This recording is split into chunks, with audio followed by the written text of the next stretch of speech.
Hello everyone. Electronic science UGC net के syllabus में unit 10 में जो है मेजरमेंट एंड इंस्ट्रूमेंटेशन, उस सिलेबस को जो है इस लेक्चर सीरीज़ में कवर किया जाएगा। तो सबसे पहले जो है ट्रांसड्यूसर को कवर करेंगे, उसके बाद जो है मेजरमेंट वाले पार्ट को कवर करेंगे। ये जो है यूजीसी नेट में जो तैयारी कर रहे हैं उनके लिए है। चलिए ट्रांसड्यूसर स्टार्ट करते हैं। Introduction of transducer. तो ट्रांसड्यूसर जो है एक डिवाइस होता है जो एक एनर्जी फॉर्म को दूसरे एनर्जी फॉर्म में कन्वर्ट करता है। जो एनर्जी जो है इलेक्ट्रिकल भी हो सकता है, मैकेनिकल भी हो सकता है, केमिकल या ऑप्टिकल या थर्मल। मीन्स जो है इलेक्ट्रिकल एनर्जी को मैकेनिकल एनर्जी या मैकेनिकल एनर्जी को इलेक्ट्रिकल या इलेक्ट्रिकल को केमिकल या केमिकल को इलेक्ट्रिकल, मतलब इनमें से कोई भी एनर्जी को एक एनर्जी को दूसरे एनर्जी के फॉर्म में कन्वर्ट कर दिया जाए, उसके लिए जो है डिवाइस यूज़ किया जाता है ट्रांसड्यूसर। ट्रांसड्यूसर जो है एक डिवाइस है जो है उसका यूज़ करके हम लोग एक एनर्जी फॉर्म को दूसरे एनर्जी फॉर्म में कन्वर्ट कर सकते हैं। तो ये ट्रांसड्यूसर हम लोग पहले क्यों पढ़ रहे हैं, चलिए देख लेते हैं। मेजरमेंट के पहले पढ़ रहे हैं, कारण है। तो ये जो है इंस्ट्रूमेंटेशन का ब्लॉक डायग्राम है। इसमें आप देख सकते हैं कि जो है इनपुट जो है ले रहा है और ट्रांसड्यूसर में जा रहा है। मतलब जो भी इंस्ट्रूमेंटेशन या मेजरमेंट का हम लोग यूनिट बनाते हैं या डिवाइस बनाते हैं, तो उसमें जो सबसे पहला चीज़ होता है वो ट्रांसड्यूसर।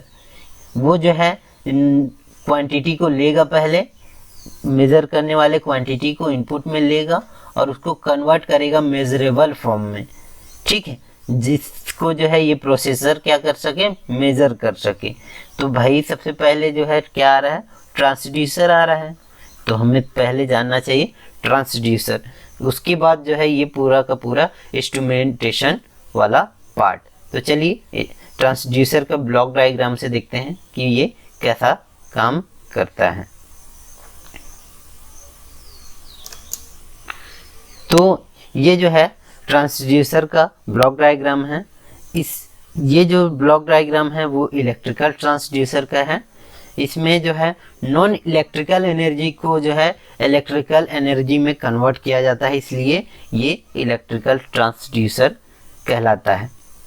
आप देख रहे हैं इसमें जो है नॉन इलेक्ट्रिकल एनर्जी को इनपुट में ले रहा है और आउटपुट में इलेक्ट्रिकल एनर्जी के फॉर्म में कन्वर्ट कर रहा है।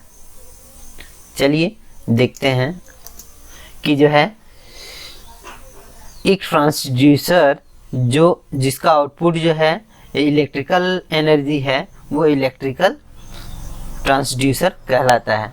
तो जो आउटपुट होता है इलेक्ट्रिकल ट्रांसड्यूसर का वो क्या हो सकता है, वो या तो वोल्टेज सिग्नल हो सकता है या करंट सिग्नल हो सकता है या फ्रीक्वेंसी सिग्नल हो सकता है।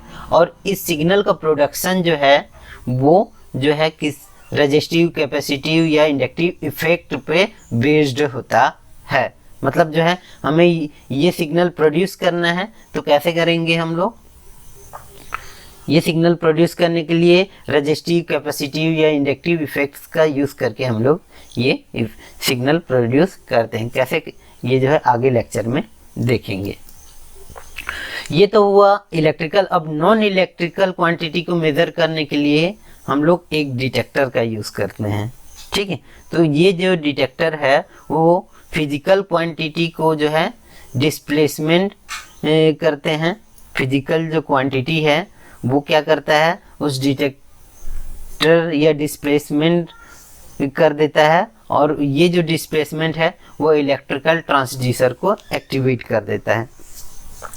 इट्स मीन जो डिटेक्टर है उसका यूज़ क्या है, वो जो है कन्वर्ट करता है फिजिकल क्वांटिटी को डिस्प्लेसमेंट में। मतलब डिटेक्टर जो है ये क्या करेगा, डिस्प्लेस कर देगा फिजिकल क्वांटिटी को, ये जो है उससे जो है क्या कर देगा, डिस्प्लेसमेंट में कन्वर्ट कर देगा, ठीक है। जिससे जो है क्या होगा, डिस्प्लेसमेंट के कारण जो है इलेक्ट्रिकल ट्रांसड्यूसर जो है एक्टिवेट हो जाएगा।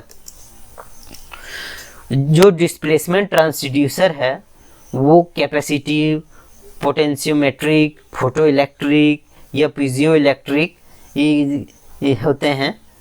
ये जो है इसका प्रिंसिपल जो है क्या है, मैकेनिकल फोर्स को जो है कन्वर्ट किया जाता है सबसे पहले डिस्प्लेसमेंट में, और ये जो डिस्प्लेसमेंट है वो फिर कन्वर्ट होता है इलेक्ट्रिकल पैरामीटर में।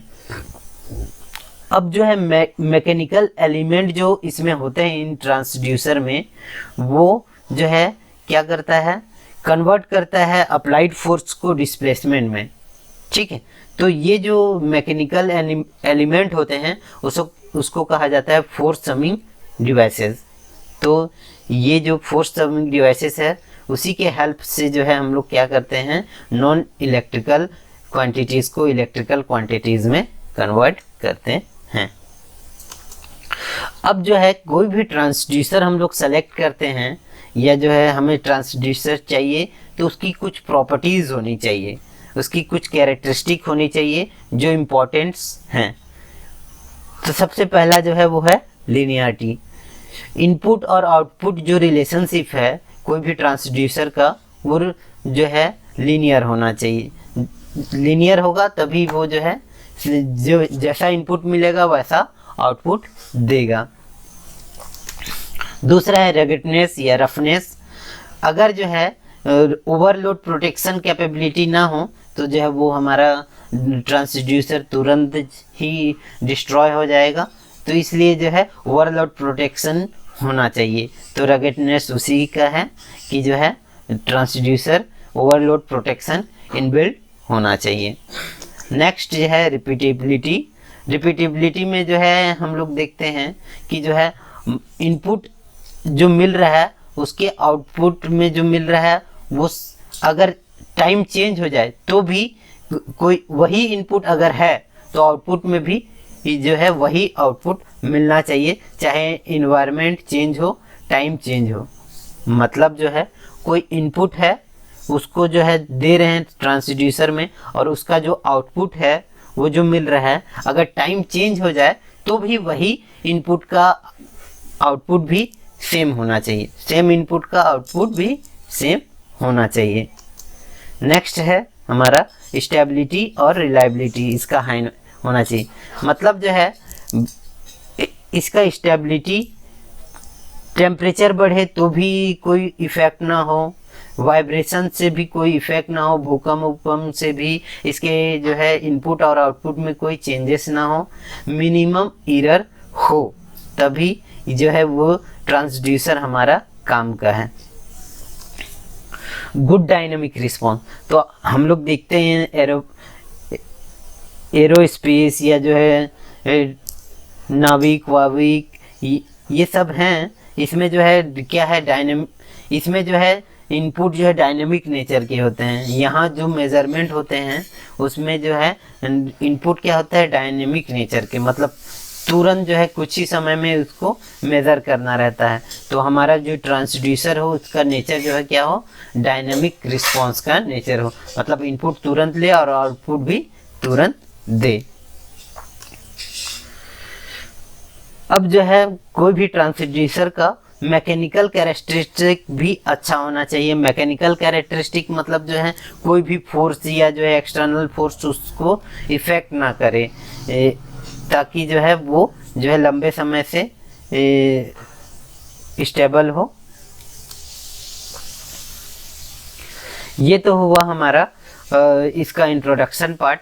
अगले पार्ट में जो है हम लोग इसका क्लासिफिकेशन देखेंगे। Thank you for watching. Like, share and subscribe the channel for more videos.